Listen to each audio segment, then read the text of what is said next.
నమస్తే win TV news కి స్వాగతం. నేను లక్ష్మి. ఇక వివరాల్లోకి వెళ్తే ఏలూరు జిల్లా SP Pratap Shivakishore Dwaraka Tirumala police station ను ఆకస్మికంగా తనిఖీ చేశారు. ఈ సందర్భంగా పోలీస్ స్టేషన్ లోని వివిధ విభాగాలను పరిశీలించిన ఎస్పీ ద్వారకా తిరుమల శ్రీ వెంకటేశ్వర స్వామి దేవస్థానం పరిసరాల్లో భద్రతా ఏర్పాట్లు, ట్రాఫిక్ నియంత్రణ, స్త్రీ శక్తి అమలు తదితర అంశాలపై పోలీస్ అధికారులతో సమీక్షించారు. ఆలయానికి నిత్యం పెద్ద సంఖ్యలో భక్తులు తరలివస్తున్న నేపథ్యంలో ట్రాఫిక్ సమస్యలు తలెత్తకుండా ముందస్తు చర్యలు చేపట్టాలని, ఆలయ పరిసరాల్లో భద్రతా ఏర్పాట్లను నిరంతరం పర్యవేక్షించాలని సిబ్బందికి సూచించారు. భక్తులకు ఎలాంటి ఇబ్బందులు కలగకుండా ట్రాఫిక్ నిర్వహణపై ప్రత్యేక దృష్టి సారించాలని ఆదేశించారు.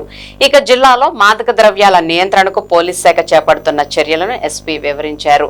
డ్రగ్స్ నియంత్రణలో భాగంగా జిల్లాలో తొలిసారిగా ర్యాపిడ్ టెస్ట్ నిర్వహించడం, ఈ చర్యలను ముఖ్యమంత్రి చంద్రబాబు నాయుడు అభినందించడం పోలీస్ శాఖకు మరింత ఉత్సాహాన్నిచ్చిందన్నారు.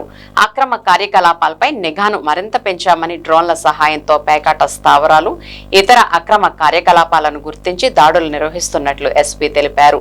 నేరాల నియంత్రణలో సాంకేతిక పరిజ్ఞానాన్ని సమర్థవంతంగా వినియోగిస్తున్నామని ఆయన పేర్కొన్నారు. ఈ సందర్భంగా భీమడోలు సిఐ కృష్ణ, ద్వారకా తిరుమల ఎస్ఐ సుధీర్ తో పాటు వారి సిబ్బంది పనితీరును ఎస్పీ ప్రత్యేకంగా అభినందించారు. విధి నిర్వహణలో అప్రమత్తంగా ఉంటూ ప్రజలకు అందుబాటులో ఉండాలని సూచించారు. ప్రజలకు మరింత సురక్షితమైన, ప్రశాంతమైన వాతావరణాన్ని కల్పించడమే పోలీస్ శాఖ లక్ష్యమని ఎస్పీ ప్రతాప్ శివకిషోర్ విలేకరుల సమావేశంలో తెలిపారు. కార్యక్రమంలో DSP D Shravan Kumar, CI Krishna, SI Sudheer, police అధికారులు, సిబ్బంది పాల్గొన్నారు. డిస్ట్రిక్ట్ లో మంచి పెర్ఫార్మెన్స్ ఉందని చెప్పి మా టీం బాగా పర్ఫామ్ చేశారు. మొత్తం ఏలూరు జిల్లాలో ఇన్స్పెక్టర్ కావచ్చు, ఎస్డిపిఓస్ కావచ్చు, ఎస్హెచ్ఓస్ కావచ్చు, వాళ్ళందరికీ ఆ క్రెడిట్ చెందుతుంది. గ్రౌండ్ లెవెల్లో బాగా పనిచేయడం, ప్రజలకి కొంచెం అందుబాటులో ఉండడం, ముఖ్యంగా గంజాయి మీద, క్రైమ్ అగెనిస్ట్ ఉమెన్, ఆ 2 పారామీటర్స్ మీద రకరకాల అవేర్నెస్ కార్యక్రమాలు చేయడం.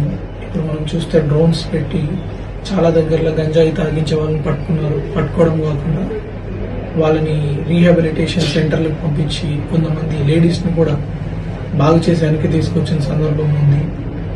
తర్వాత వాళ్ళకి ఎవరెవరు సప్లై చేస్తున్నారు వాళ్ళందరినీ అరెస్ట్ చేసి జైల్లో పెట్టడం జరిగింది.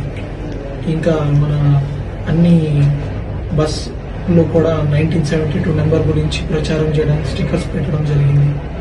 ఇంకా మన crime against women police station, Shakti police station ఏలూరులో నెంబర్ 1 స్టేషన్ కింద మనం తయారు చేసుకున్నాం.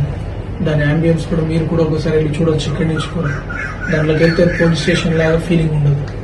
సో అలాంటి మెరుగైన సర్వీసెస్ మనం అందించడం, టెక్నాలజీని కొంచెం మనం అందుబాటులోకి తీసుకురావడంతో మనం ప్రజలకి మెరుగైన సేవలు అందించగలుగుతున్నాం.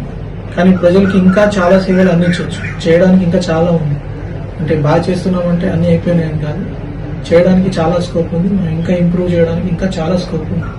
దాని మీద మేము సమీక్ష చేసుకుని ఇంకా మెరుగైన సేవలు ఎట్లా అందించాలో ఒక టీమ్ గా కష్టపడి చేస్తాం. సార్, ద్వారకా తిరుమలలో సిబ్బంది కోసం చెప్పి పోలీస్ క్వార్టర్స్ ఉంది, బట్ దాన్ని ఇప్పుడు ఎవరు ఉపయోగించట్లేదు. రోజు నా విజిట్ అజెండా అది కూడా ఉంది. ఒకసారి చూసి అది ఊరికి దూరంగా ఉంది, అది డీకమిషన్ అయిందా, కండెమ్ అయింది. కొన్ని buildings not safe to dwell. అట్లాంటప్పుడు మనం అక్కడ మెనూని అక్కడ పెడితే అది కూలిపోయి వాళ్ళ కుటుంబాలకి ఏదైనా ప్రమాదం జరిగే అవకాశం ఉంటుంది. సో దాని నుంచి మళ్ళీ ఇప్పుడు ఫండ్స్ తెచ్చుకొని కొత్తగా క్వార్టర్స్ కట్టాలా, హెచ్ఆర్ఏ ఇస్తున్నారు. ఇప్పుడు ఓవరాల్ ట్రెండ్ కూడా ఎలా ఉంది, క్వార్టర్స్ పిల్లలు చదువులకి ఎక్కువ ఇంపార్టెన్స్ ఇస్తున్నారు కాబట్టి క్వార్టర్స్ లాంటి ప్రదేశాల్లో ఉండడానికి ఎక్కువ ఇష్టపడట్లేదు.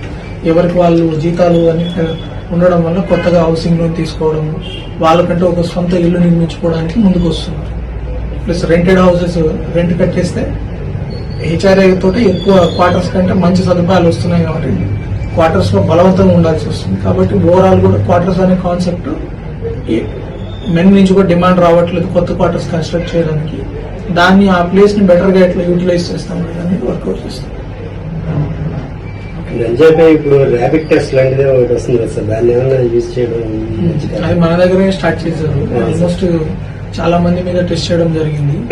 ఈ ఏరియాలో కేసులు ఉండేవాడే కాకుండా బయట జిల్లాల్లో కేసులు చేసేసి ఇక్కడ సైలెంట్ గా తిరుగుతుంటారు. మన దగ్గర ఏలూరు వాసులో ఉంటారు, బయట ఎక్కడో పట్టుబడి ఉంటారు. అలాంటి వాళ్ళని కూడా ఐడెంటిఫై చేస్తున్నాం, డిస్టోర్ చేశారు. అందుకే గంజాయిలో కొంచెం కంట్రోల్ వచ్చింది. ఇంకా కంట్రోల్ తీసుకురావడానికి ఇంకా ట్రై చేస్తాం. ఆ టెస్ట్లన్నీ జరుగుతున్నాయి. మీకు కూడా ప్రెస్ కూడా ఎవరికైనా అనుమానం ఉంది, ఫలానా వాడు గంజాయి తాగి ఇట్లా వేధిస్తున్నాడు, ర్యాష్ గా డ్రైవ్ చేసి ఇబ్బంది పెడుతున్నాడు, అవన్నీ మీరు SHO గారి దృష్టికి తీసుకురావచ్చు విత్ ఎవిడెన్స్.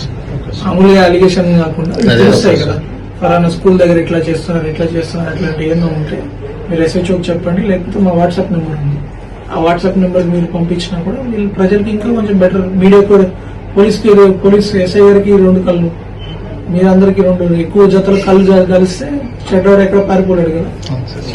అదే విత్ ఎవిడెన్స్ పంపించగలిగితే విల్ టేక్ యాక్షన్.